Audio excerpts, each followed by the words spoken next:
bilang hati-hati ya, kalau nanti ada apa-apa resiko ditanggung sendiri, saya nggak akan, saya pokoknya selepas dari sini tanggung jawab sudah bukan saya lagi, digituin. Tiba-tiba saya diteriaki oleh seseorang, ya, diteriaki oleh seseorang. Tapi saya membuat saya kaget karena saya cari-cari orang yang teriak-teriak itu nggak ada wujudnya. Mas tolongin yang di bawah, mas. Ya yang di bawah. Tapi yang bawah mana? Itu mas, gitu. Tapi saya cari orangnya mana? Itu mas. Itu mana, bawah mana, saya bilang gitu. Tapi saya minta tengok orangnya nggak ada. Saya cari. Waktu saya turun, saya sambil mencari sumber suara, tapi saya tetap jalan turun dengan Yomariati, ditemani Yomariati juga mencoba untuk ikut turun. Akhirnya ditemukanlah di sebuah jurang dekat Hotel Pantai Selatan itu, mobil di situ temangsang seperti disunduk sate.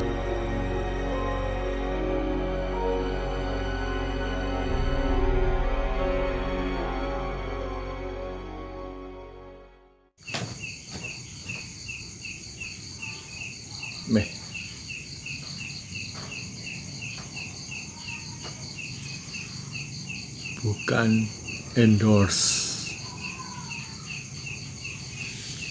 Assalamualaikum warahmatullahi wabarakatuh. Selamat datang di Dewa Berkisah.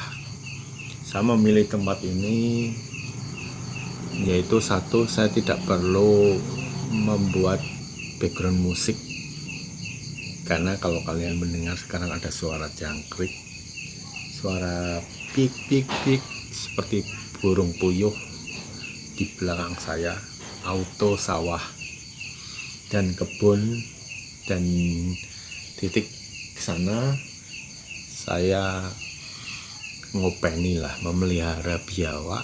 Di depan saya ini ada iguana,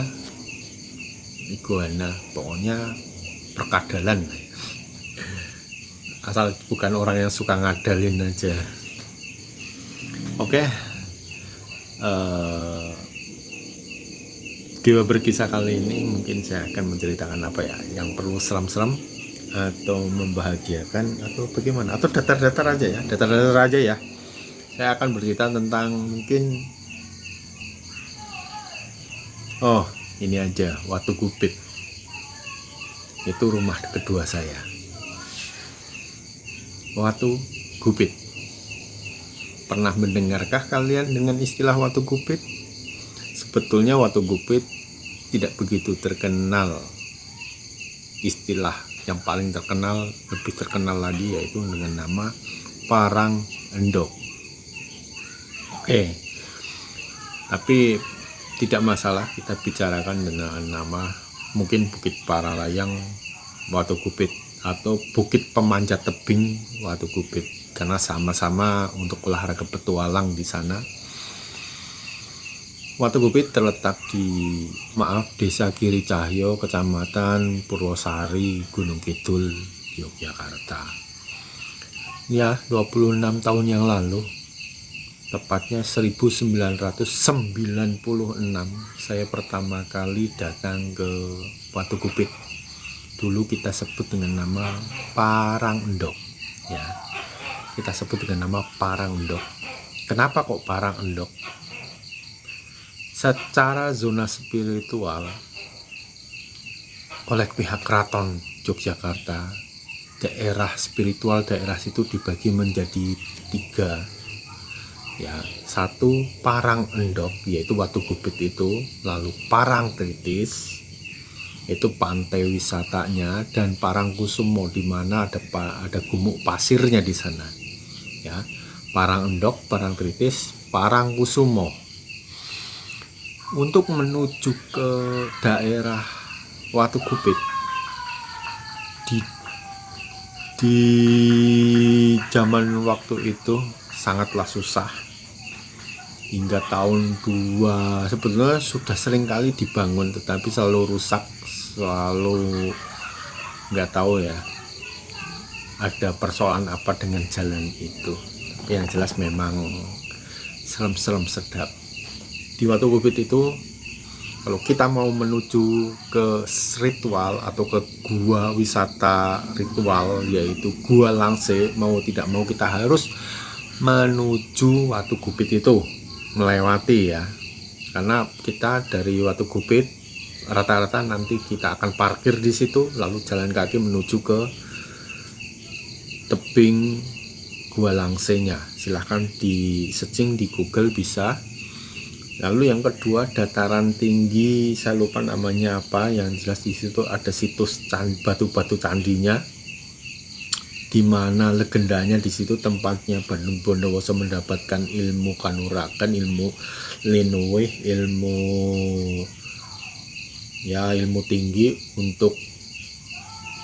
untuk menjadikannya Nyai Roro Jonggrang 1000 batu di antara 1000 batu itu. Legendanya seperti itu, biarpun itu adalah hoak di zamannya. Lalu yang ketiga yaitu sumber mata air dan gua kecil yang sering digunakan untuk pesugihan tuyul. Wow, sebetulnya semuanya tidak jauh dari Watu Kubit itu, tetapi banyak wisatawan yang tidak tahu apa-apa. Bahayanya ya, kalau yang datang ke Watu Kubit pikirannya kosong, kendaraan tidak sehat, habis. Kenapa bisa seperti itu? Menuju ke Watu Kubit itu jalan harus selalu menanjak terus ya, menanjak terus. Di jalan waktu itu jalanan rusak dengan menanjak, dengan kendaraan yang hampir semuanya dipaksakan ya. Seandainya ada lurusnya adalah lurus karena semen atau konblok atau cor-coran, dan itu sangat berbahaya. Pada saat direm pasti akan tetap jalan itu ya. Di Watu Kubit itu banyak sekali menyimpan kisah-kisah, dari yang menyedihkan, dari yang menyenangkan, dari yang horor sampai yang hirir, dari yang horor sampai yang menggembirakan lah ya, yang enggak horor, yang biasa-biasa aja. Kenapa bisa seperti itu dan kenapa saya mengalaminya, dan kenapa banyak juga yang mengalaminya di era itu? Karena itulah rumah kedua saya. Artinya dulu di tahun 98, di mana mahasiswa di Yogyakarta demonstran dikejar oleh aparat, salah satunya tempat yang melarikan diri saya sebagai mahasiswa di era itu, yaitu ya ke tebing Parangdok ini. Karena kalau sudah sampai sana, sudah ampun-ampun, tidak semua orang bisa mencapai titik itu. Kalau sekarang mudah, kalau dulu tidak semudah itu. Harus punya keahlian dan sebagainya. Ya, skill dari berkendaraan, skill dari survival bertahan hidup, ya, skill bertahan hidup dan sebagainya. Tidak semudah itu. Seandainya bisa pun perlu extra power. Itu kenapa saya dulu lari ke Parangdok. Kenapa nggak ke Gunung Kidul? Gunung Kidul belum dibuka waktu itu, terutama Pantai Siung waktu itu. Tahun 96. Saya berawal dari kisah tahun 96 dulu ya. Sebelum nanti ada kejadian di tahun 2001 dan mungkin kisah-kisah yang serem-serem, membagongkan dan sebagainya. Tahun 96 pertama sekali saya ke Parangdok, saya tidak tahu jalannya seperti apa. Saya cuma ditunjukkan oleh seorang teman, karena dulu belum ada Google Map. Dulu jalanan juga masih ancur-ancuran. Kita jalan kaki dari Parangtritis menuju Parangendok atau Watu Kupit itu. Kita benar-benar jalan kaki, memang sangat lumayan melelahkan karena nanjak, tetapi setelah sampai di Parangendok semuanya terbayarkan. Keindahan alamnya, naturalnya di era itu, bukan yang sekarang. Di era itu ya, waktu itu tahun 96 sudah ada landasan helipadnya. Nah, dan masih bagus waktu itu. Bisa dibayangin ya, yang pertama kali datang ke situ. Dan yang pertama kali saya ke situ hanya ada satu warung. Dan warung itu buka tepatnya di tengah hutan Watu Kupit. Pemilik warung itu namanya Yumaryati, dengan 3 anak kecilnya, 3 anak yang masih kecil-kecil sekali, tanpa suami, tinggal di daerah situ. Kisah berjalan terus. Hampir tiap minggu saya sering main ke Watu Kupit bersama beberapa teman dan para atlet di era itu, dimana atletnya salah satunya yang pernah memecahkan rekor dunia juga di panjat tebing speed. Nggak perlu saya bahas siapa, pasti Anda tahu, bisa searching sendiri.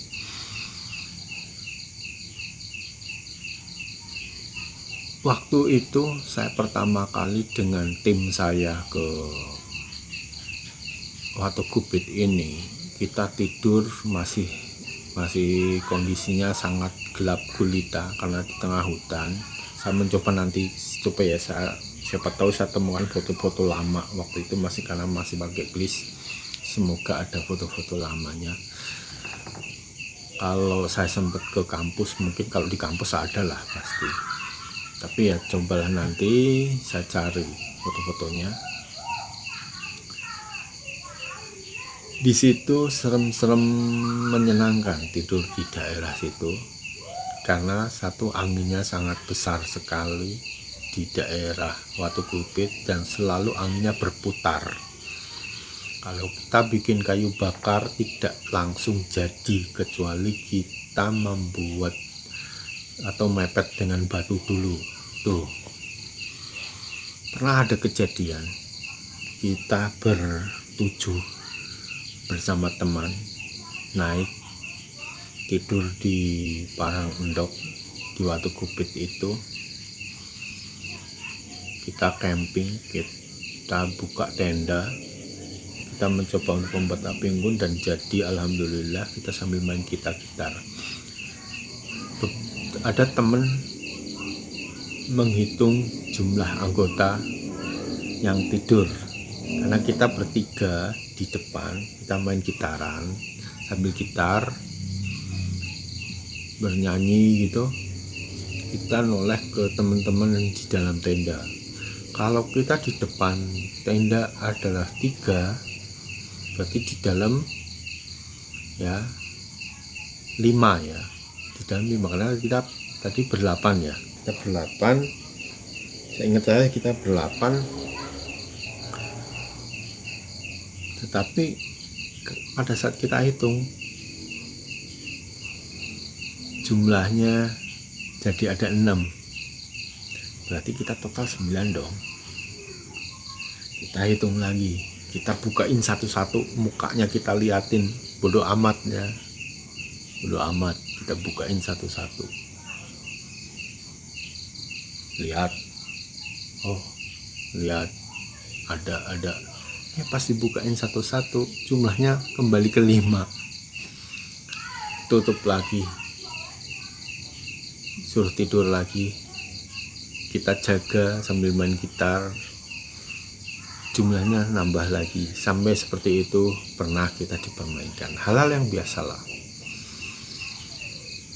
Suatu waktu gangguan-gangguan seperti itu sebetulnya gangguan-gangguan kecil, karena anggaplah mereka itu ingin mengenal kita. Bukan hanya itu ya, kadang kita melihat ada api lewat gitu ya, api terbang lewat gitu, nggak masalah. Atau ada orang permisi ngeliatin kita sambil bawa obor gitu, bawa penerang gitu, obor, tapi kita kejar sudah nggak ada dan sebagainya. Itu hal-hal biasa di Parangdok itu ya. Tapi kalau kejadian-kejadian yang sebetulnya tidak menyenangkan, yang sekarang jadi tempat wisata ya, di situ ada tempat makan, padahal dulu di situ ada sebuah kisah yang sangat memilukan. Jadi mungkin kalau diruntut kejadiannya, saya datang ke Parangdok itu hari malam minggu ya, malam minggu saya ke Parangdok. Karena dulu kalau saya punya pacar, nggak punya pacar, harus ke Parangdok. Karena ambisi saya untuk sebagai seorang atlet dulu mengalahkan berpacaran. Jadi jomblo nggak peduli. Jadi jangan sampai punya pacar mengganggu kegiatan ya. Pacaran nomor 2, nomor 1 kegiatan, nomor 3-nya kuliah. Pernah saya datang malam minggu ke Parangdok, naik masuk ke hutan itu antara tahun sebelum 98 lah, 97-an itu. Naik ke Parangdok, ke Watu Gupit itu sekitar jam 1:30 malam ya, jam 1:30 malam. Saya sampai atas, kebetulan warungnya Yomaryati belum buka. Artinya mungkin Yomaryati pulang ke desanya dan dia pasti akan datang ke sini di pagi harinya. Oke, karena di situ sudah seperti rumah kedua bagi saya. Yomaryati tidak mempermasalahkan saya masuk rumah tanpa izin atau dengan izin. Jadi rumah itu saya buka sendiri, di mana saya tahu sendiri kuncinya disimpan di mana dan sebagainya. Saya masuk begitu aja.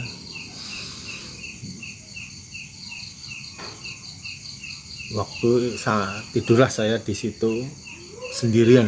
Saya sendirian begitu.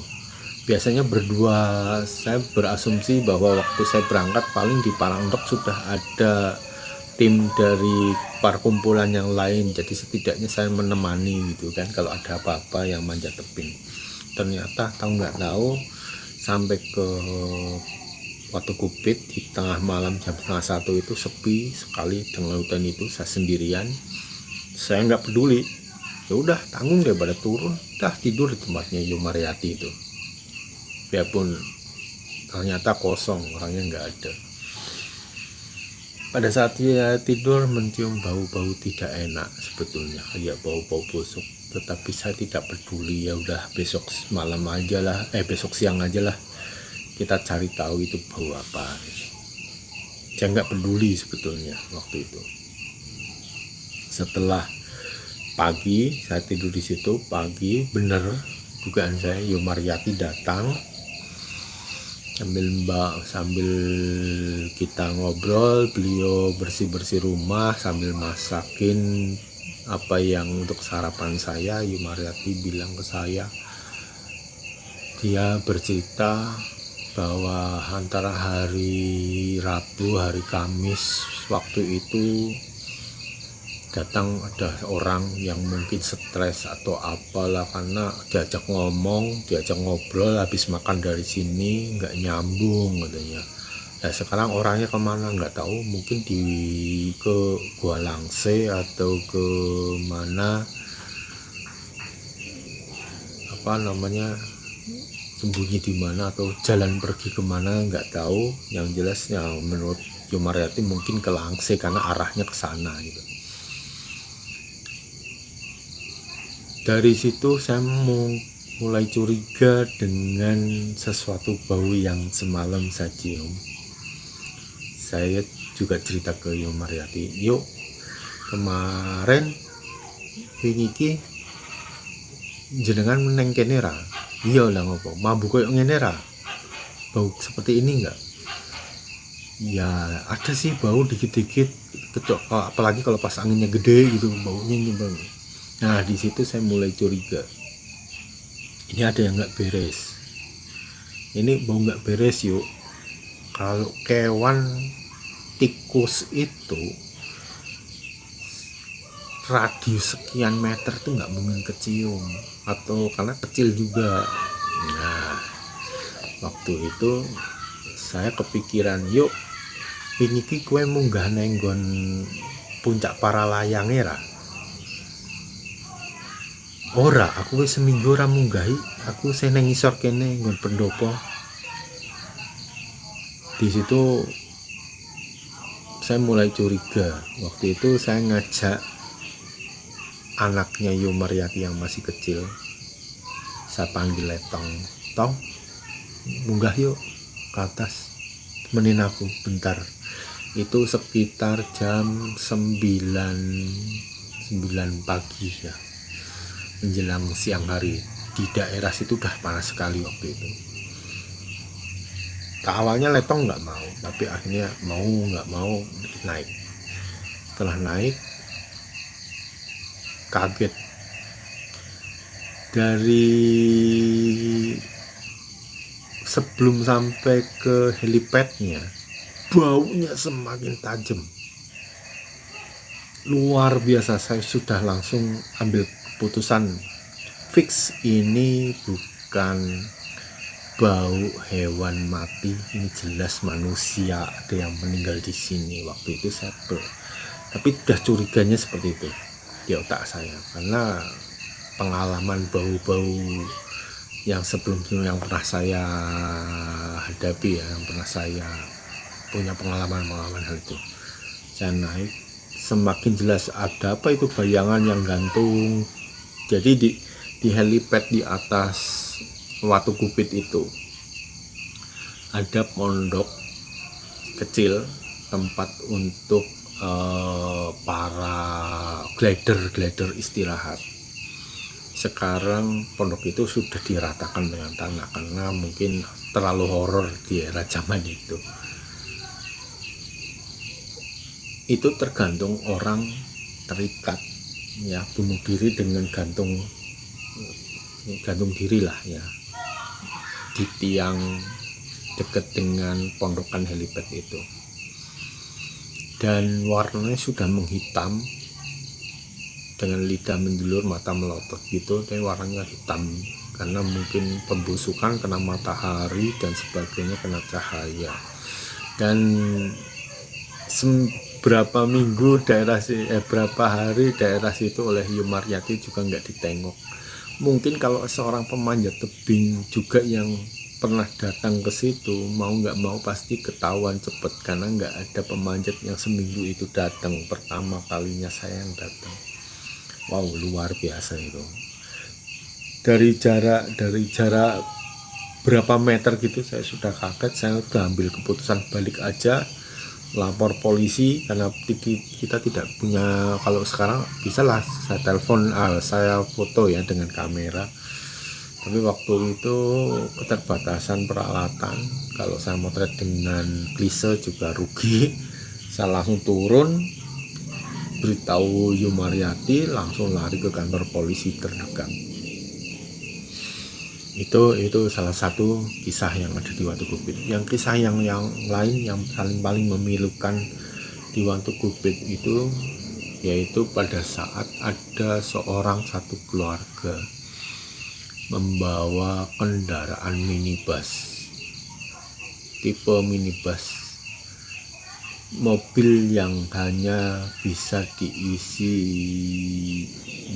5 hingga 6 orang, tapi diisi ada 8 orang. Naiklah mobil itu rencananya mau menuju ke Gua Langse, maaf, menuju ke Gua Langse. Entah mau ritual apa saya nggak tahu, niatnya apa saya nggak tahu, tetapi tiba-tiba hampir sampai ke kiosnya Yu Mariati itu, mobil itu mogok di tengah jalan ya, mogok di tengah jalan. Jadi ada tanjakan gini, mogok antara turun ngeri, naik ngeri, karena itu di kanan kiri jurang ya, mau naik susah, turun susah. Akhirnya mobil dipaksakan hingga bau kampas itu sampai ke warungnya Yu Mariati, kebakarannya kampas. Waktu itu saya langsung lari karena saya tahu bahwa ini pasti nggak beres, artinya kalau kendaraan dipaksain pasti akan semakin amburadul.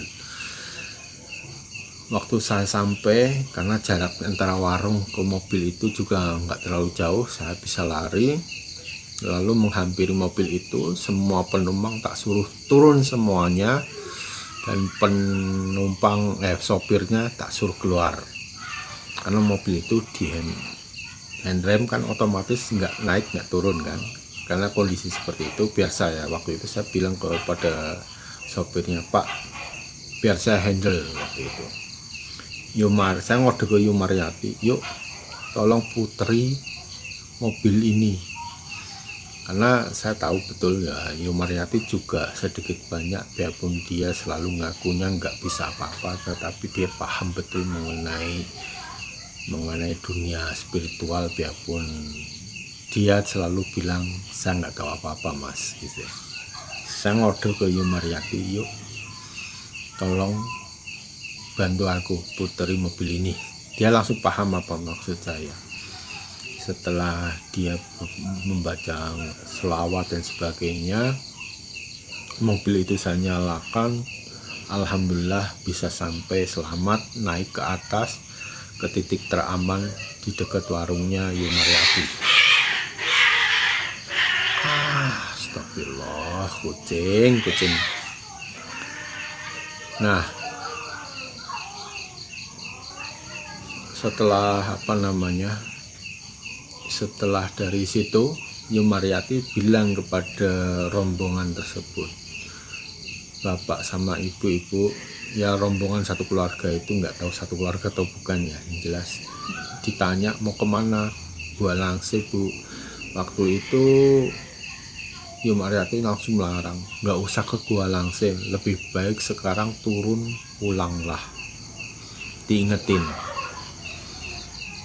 Tapi dipaksa seperti itu, beberapa orang tetap ngotot, ini sudah ini harus saya laksanakan, kalau enggak malah kitanya yang bermasalah katanya.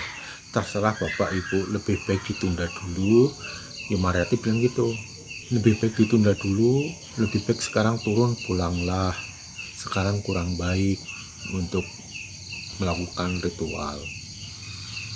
Tetapi tetaplah ngotot keluarga tersebut. Ya udah, kalau tetap ngotot, semua resiko ditanggung sendiri ya. Mobil silahkan ditinggal di sini, karena nggak mungkin bisa sampai ke Langse karena jalanan sempit dan harus jalan kaki. Akhirnya oke. Waktu itu saya nemenin Yu Mariati. Ingat betul saya itu antara tahun 98-an kisah itu, dan sempat kisah itu untuk kedua kalinya. Waktu itu saya masuk ke berita Minggu pagi, berita koran nih, dan sampai dibilang ke wartawan, berhubungan denganmu kok selalu mesti ada masalah gitu ya, secara spiritual. Nah, saya ngobrol dengan Yu Mariati di situ sambil nungguin mobil, karena kalau kita Yu Mariati maksudnya saya pulang, mobil itu akan pertanggungjawabannya tidak ada ya, karena Yu Mariati itu orang yang sangat bertanggung jawab, sekalipun dia dititipi parkir, mau nggak mau ya dia jagain, bener-bener jagain sampai orangnya pulang ya, kecuali ada penggantinya, putranya atau siapa gitu, atau kakak adiknya gitu kan. Nah, selang 2 hari dari kejadian yang mobil macet itu tadi di tanjakan itu ya, itu ya Allah, kucing kalau libidonya lagi naik gitu tuh dapat saingan. Siapa ini di antara kalian yang seperti itu? Wow, kucing garong. Oke, saya lanjutkan. Jadi selang 2 hari orang yang punya mobil beserta rombongan keluarga tersebut datang, tapi yang tadinya awalnya yang saya lihat lah ya, yang saya lihat wajahnya ceria, wajahnya bahagia gitu, penampakannya sih tetap ceria bahagia mukanya, tetapi saya melihat garis wajahnya itu nggak bahagia sekali gitu, seperti ada sesuatu yang kayak hawa gelap gitu, nggak tahu kenapa gitu, nggak bisa saya terjemahin gitu. Yumaryati pun juga bilang sama, dia hanya bilang hati-hati ya, kalau nanti ada apa-apa resiko ditanggung sendiri, saya nggak akan, saya pokoknya selepas dari sini tanggung jawab sudah bukan saya lagi, digituin. Yumaryati bilang itu benar. Setelah pulang turun itu sekitar sore ya, habis adzan asar sore ya, tapi masih jauh lah kalau dengan maghrib, antara sekitar jam 3:30 lah. Habis adzan asar mobil itu turun, sempat minum sebentar di warungnya Yumaryati, menyelesaikan administrasi parkir dan sebagainya, turun. Tiba-tiba saya diteriaki oleh seseorang ya, tapi saya membaca kaget karena saya cari-cari orang yang teriak-teriak itu nggak ada wujudnya. Mas tolongin yang di bawah mas. Ya yang di bawah, tapi yang bawah mana itu mas gitu, tapi saya cari orangnya mana, itu mas, itu mana, bawah mana, saya bilang gitu. Tapi saya ambil tengok orangnya nggak ada, saya cari, udahlah nggak habis pikir, oke lah pasti ada sesuatu, saya pikir, karena yang tadi turun itu mobil yang tadi, minibus yang tadi, pasti ada sesuatu dengan mobil itu, pikir saya. Saya mencoba turun karena di situ kanan kiri adalah jurang, terutama kiri yang menuju ke arah view pantai itu semuanya adalah jurang waktu itu. Ya mau nggak mau, bentar ya, sambil ada background musiknya, mobil datang, kucing datang dan sebagainya, asik kan. Saya mencoba turun di tanjakan yang tidak jauh dari hotel Pantai Selatan. Tanjakan itu dulu terkenal banget mencelakakan banyak pengendara sepeda motor. Sekarang kejadian di mobil. Waktu saya turun, saya sambil mencari sumber suara, tapi saya tetap jalan turun dengan Yumaryati, ditemani Yumaryati juga mencoba untuk ikut turun.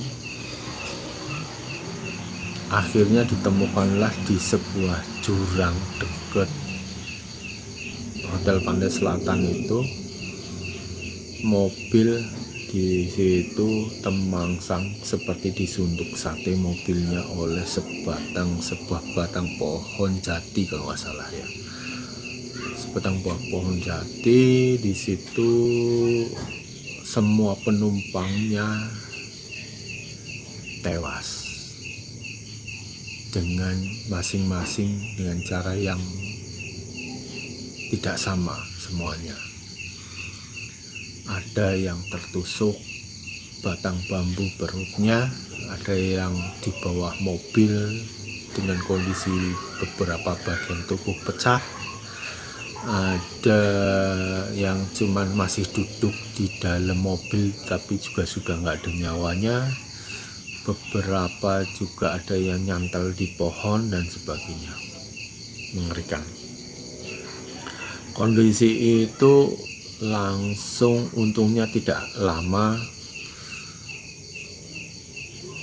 warga yang dari bawah pun yang dengar teriakan waktu itu sama-sama dikejutkan oleh sumber suara tadi itu pun sama, bercerita hal yang sama, berbondong-bondong datang dan akhirnya dievakuasi.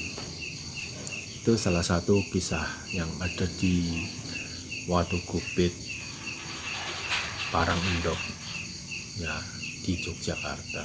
Sebenarnya masih banyak sih kisah-kisah lain yang sangat menyeramkan. Salah satunya mungkin saya pernah juga waktu saya membaca tebing itu di siang hari. Aneh, di siang hari saya memanjat tebing itu tahu-tahu ada yang memegangin tali saya, mau mencopot pengaman saya. Wah, itu ngeri-ngeri sedap. Untungnya waktu itu saya tidak full alat, hanya sebagai pengaman waktu itu. Jadi waktu saya tahu itu dilepas oleh orang yang di bawah, saya mencoba untuk turun. Akhirnya pengaman itu lepas semuanya dan untungnya saya nggak jatuh. Saya bisa melakukan climb down atau climbing turun atau memanjat sambil berjalan turun di tebing tanpa pengaman. Dan anehnya orang yang tadi melepas sudah nggak ada. Dan waktu saya ceritain ciri-cirinya, itu adalah ciri-ciri orang dari kampus depan UPN Yogyakarta yang pernah meninggal di situ dengan kepala terbelah. Wow. Ya, kejadian itu sebenarnya banyak, 2 kali di situ memakan korban. Alhamdulillahnya saya bisa climb down. Jadi alhamdulillah selamat, masih diberi umur yang panjang oleh Allah. Itu aja. Mungkin kalau ada teman-teman yang punya pengalaman dengan Watu Gupit, monggo di share ya, boleh tulis di komentar ya. Terima kasih. Assalamualaikum warahmatullahi wabarakatuh.